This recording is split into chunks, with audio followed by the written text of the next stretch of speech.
So just raise your hand if anybody has a question.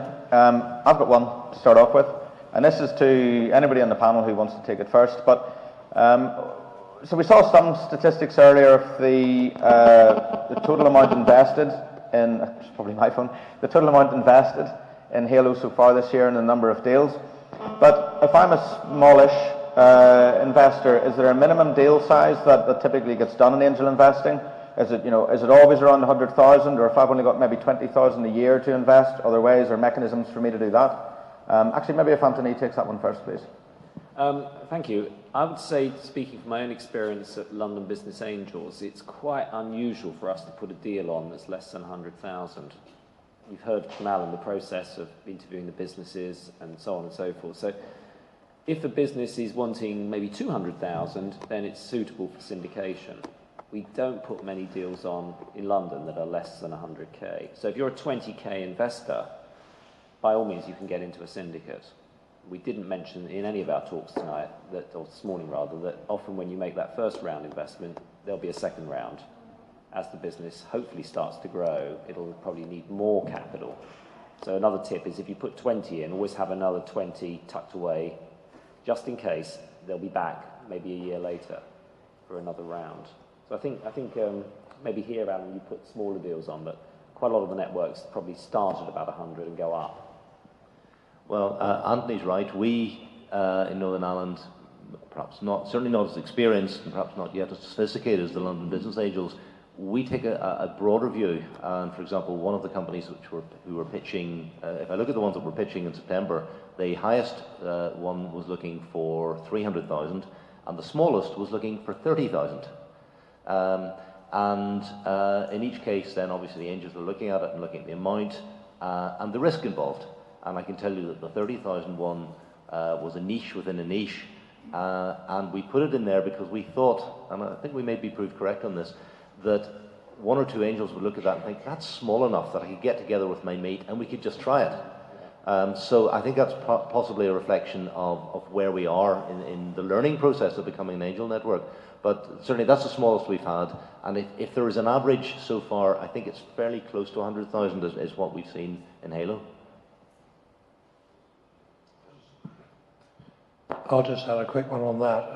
From my own experience, I mean, the company I'm looking at the minute is looking for an investment of $250,000, or was, I think, looking for an investment of $250,000. I think it's helpful for an angel investor to know what other sources of funding are available out there. As an investor, I'm interested in one thing, and that's adding value to a business. I'm not interested in putting money in just to keep the business going. I want to see where that money is going to be used, and I want to see it adding value. And if I can see a route of maybe investing less, adding value, and then bringing another investor on at a slightly later stage, albeit 3 or 4 months, that's what I will do. And so the company I'm talking to at the minute, actually, we're looking at that strategy. So the investment level is going to be a lot lower, and we'll be bringing somebody in later on. Okay, we've got a question from Roy. Actually, if you want to say it, I'm going to repeat it just so the camera picks it up as well. Yeah, Robbie raised a very good point. In the event of a business angel proceeding with a deal, putting it all together, and I'm looking at maybe from Anthony's point of view, putting the whole lot together, is there some sort of template and what sort of time scale would be involved in getting that investment? Okay, so just for the camera, it's what the process of completing the administrative side of the deal. And is there a template available?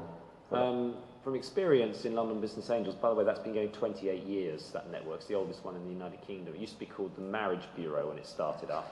It just about sums up what people thought it was really all about. We would say if we meet a company, let's say it takes about a month to get them to an event, because the events are on a cycle, they're not every week. So if we meet a company, it's suitable, might be a month before they present, they then present. It would normally take about 2 months to close a syndicate round. So if you're an entrepreneur, you need to have a runway, probably 3 months at least of cash flow, to hope that you can get what you need to get you to the next stage. In terms, somebody mentioned investment readiness, that's a really important subject, and we're on the supply side here today, but equally important is the entrepreneur's lack of understanding of the whole process. It's really complicated. Investors tend to get it because they're specialists now, they're becoming into this market, but entrepreneurs don't understand this market. We often meet entrepreneurs don't even understand what preference shares are, equity shares are. They think that they don't realise they don't pay dividends. You know, we're not interested really in dividends, we're interested in capital growth, so there's no interest to pay. Shareholders agreement, they have no idea. Warranties, what are we? We're talking a language they have no understanding of at all. So there's a role for the public sector. In most regions now, they are working on investment readiness programs to try and improve the capability of the entrepreneurs to get into one of Alan's pitch events quite quickly, so that they can be low-hanging fruit for the investors. So we do have templates. We try to encourage in London some of the entrepreneurs to understand the process. Indeed, we wouldn't put a company into a pitch event if they didn't understand the process, because it's really a waste of time on both sides. So that's not a job that we as a network can afford to put a lot of resources into, but it's really a public policy issue. Maybe, Helen, you might have something to say about that, I'm sure. Certainly, just to reiterate what Anthony has said, the investment readiness is becoming a very important part of making this work. And it's not just, and I don't underestimate what Alan does in preparing the companies, it's not just to do with pitch. Investment readiness is to do with, are these entrepreneurs ready to make an investment, or to allow an investor to come in to their business? What does it mean for them? Certainly as part of what happens here in the Science Park, and I know Steve is very much involved in part of the investment readiness provision that we have here, but also we have supported it through NISPO, again through the Synergy.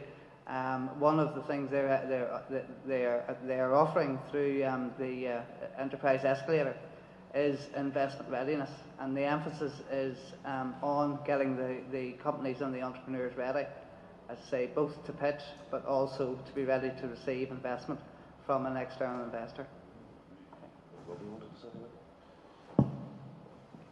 Yeah, can I just add up maybe just my own experience having invested was somewhat of a nightmare, although I was very lucky that I was able to dovetail the due diligence and warranties and everything else in with eSynergy, who are a VC company, and so they took the lead and I just kind of waddled along behind.